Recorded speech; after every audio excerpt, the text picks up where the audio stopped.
Bien, para finalizar el bloque 3 y este parcial, vamos a estudiar la parte gaseosa de la Tierra, o sea, la atmósfera.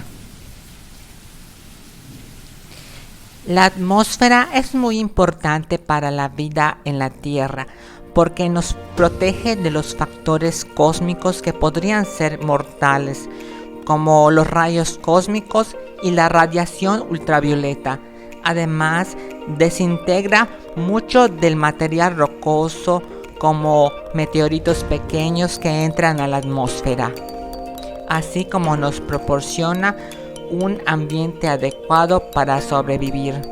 La atmósfera tiene una propiedad importante llamada diatermancia, la cual es una propiedad del aire en la cual puede ser atravesada por los rayos solares sin calentarse por ello.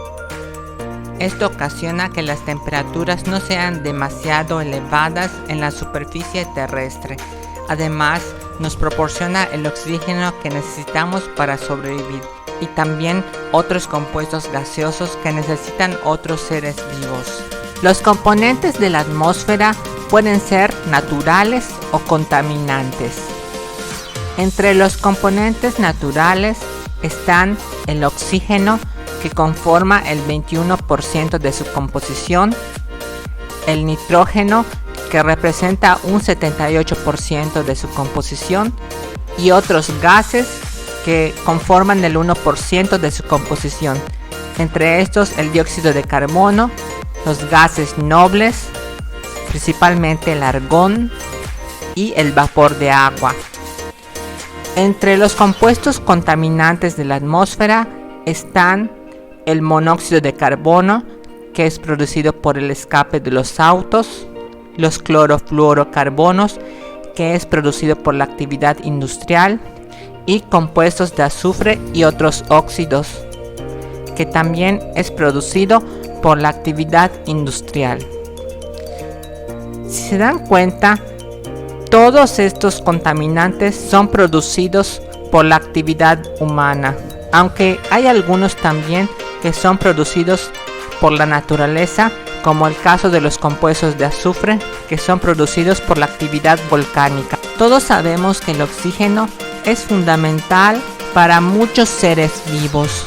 Sin embargo, no siempre fue así. Los científicos creen que en una parte de la evolución de la Tierra existieron seres vivos que solo necesitaban una mínima cantidad de oxígeno o incluso no necesitaban de él. A medida que el oxígeno fue aumentando en la Tierra, estos organismos sufrieron una extinción masiva. La vida en la Tierra de los organismos que no dependían del oxígeno desapareció y empezó a florecer la vida de aquellos que sí lo toleraban y estaban más adaptados al oxígeno. Ahora veremos las capas de la atmósfera. Las capas de la atmósfera son 5. La primera es la troposfera, que es la más cercana a la superficie terrestre y es en donde se desenvuelve la vida. En ella ocurren todos los fenómenos meteorológicos y climáticos como nubes, huracanes, lluvias, etc. Mide de 0 a 12 kilómetros de altitud, aunque en las zonas polares su espesor es menor. Es la capa más rica en oxígeno. La temperatura en la troposfera disminuye a medida que se va ascendiendo en ella. La segunda capa es la estratosfera y al contrario de la troposfera, en la estratosfera, a medida que se sube, la temperatura aumenta debido a la capa de ozono que se encuentra en ella. Se extiende desde los 12 hasta los 50 kilómetros de altitud. A partir de la estratosfera, el aire es estéril, o sea, no contiene bacterias. La tercera capa es la mesósfera. Se extiende de 50 a 80 kilómetros de altitud. Es la zona más fría de la atmósfera, llegando a alcanzar menos 80 grados centígrados. En ella se desintegran los meteoritos que llegan del espacio exterior. La cuarta capa es la termósfera o ionosfera y la temperatura vuelve a aumentar con la altitud. La temperatura puede llegar hasta 1500 grados centígrados. La termósfera se encuentra entre 80 y 600 kilómetros de altitud. Aquí ocurren las auroras polares. La exósfera es la última capa que se encuentra entre 600 y 10.000 kilómetros de altitud. Es el umbral entre la atmósfera y el espacio exterior. Es una capa que es tan difusa que no se sabe dónde acaba y dónde comienza el espacio vacío. Ahora pasamos con lo que es el clima.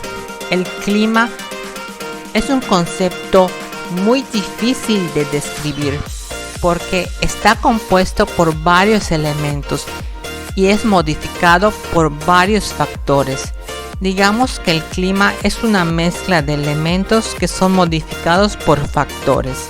El clima es todo lo que vemos aquí. No podemos decir un concepto exacto del clima.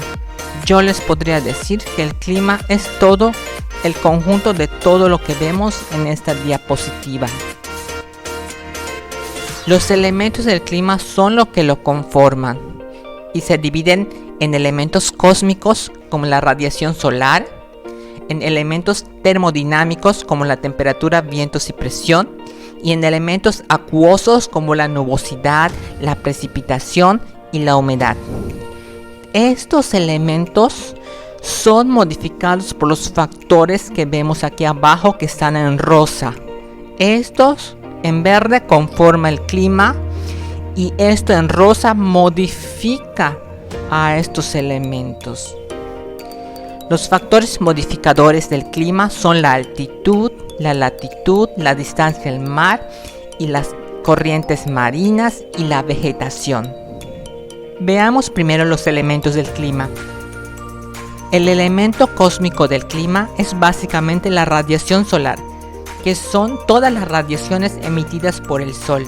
La radiación solar se divide en radiación peligrosa, que es rayos gamma, X, entre otras, radiación ultravioleta, que es UVA, UVB y UVC, radiación visible o luz visible, que es lo que nosotros podemos ver a nuestro alrededor, y radiación infrarroja. De todas estas, si se dan cuenta en este esquema, las más peligrosas son retenidas por la atmósfera, las otras son capaces de llegar a la superficie terrestre, aunque no son tan dañinas. Entre los elementos termodinámicos del clima está la temperatura, que se define como la medida de la energía cinética promedio de las moléculas de un cuerpo. O sea, que mientras más movilidad tengan las moléculas en un material, en un objeto, mayor será su temperatura. Se mide en escalas Celsius, Fahrenheit o Kelvin. El segundo elemento termodinámico del clima es el viento. El viento es el movimiento de las masas de aire y se mide con un instrumento llamado anemómetro. El viento es generado, entre otros factores, por la presión atmosférica y la rotación de la Tierra. El tercer elemento termodinámico del clima es la presión. La presión es el peso de la masa de aire sobre un objeto. Mientras más a nivel del mar nos encontremos, mayor será la presión, y mientras más alto nos encontremos, menos será la presión. Existe algo llamado mal de altura, que es una serie de síntomas y signos que pueden afectar la salud de las personas o incluso pueden amenazar con la vida de las personas cuando van ascendiendo de menor altitud a mayor altitud. Y es que mientras se va dando el ascenso, la presión disminuye. Esto ocasiona que haya menos presión dentro de nuestros vasos sanguíneos, haciendo que el aporte de oxígeno sea más lento. Esto puede dar lugar a desmayos, mareos o cosas más graves. Por eso se recomienda que cuando un alpinista o alguien que es principiante en cuestiones de alpinismo o que visite lugares que estén a mucha altitud, se vayan acostumbrando a la presión poco a poco, yendo escalonadamente. La presión se mide con el instrumento llamado barómetro. En cuanto a los elementos acuosos del clima están la nubosidad, la precipitación y la humedad. Las nubes son el resultado de la condensación del agua en la atmósfera. La precipitación es la caída de agua sobre la superficie terrestre en diversas formas, que puede ser en forma de lluvia, de granizo o de nieve. La humedad es el agua en forma de vapor presente en la atmósfera, que proviene de los ríos, océanos, mares, lagos y lagunas. La humedad se mide con el instrumento llamado higrómetro. Entre las nubes tenemos a los cirros, que vemos primero aquí en la diapositiva. La conforman finas agujas y tienen forma de lana de borrego. Los nimbos son las nubes encargadas de producir la lluvia.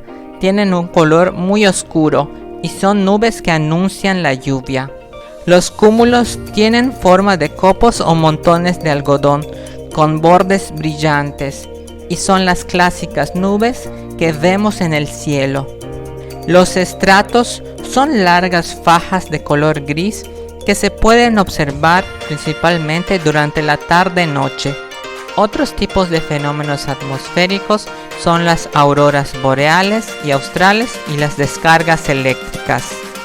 Existen tres tipos de precipitación, o sea, de lluvias que pueden ser convectivas. Las convectivas se producen al elevarse la humedad atmosférica y condensarse a cierta altitud, precipitándose posteriormente en estado líquido. Las lluvias orográficas o de relieve se producen en relieves de determinada altitud cuando los vientos marinos penetran en la tierra y chocan con las cadenas montañosas paralelas a la costa. Las lluvias frontales o de frente se producen al chocar dos masas de aire de distintas temperaturas y grados de humedad, produciendo la condensación de la humedad transportada por una de ellas.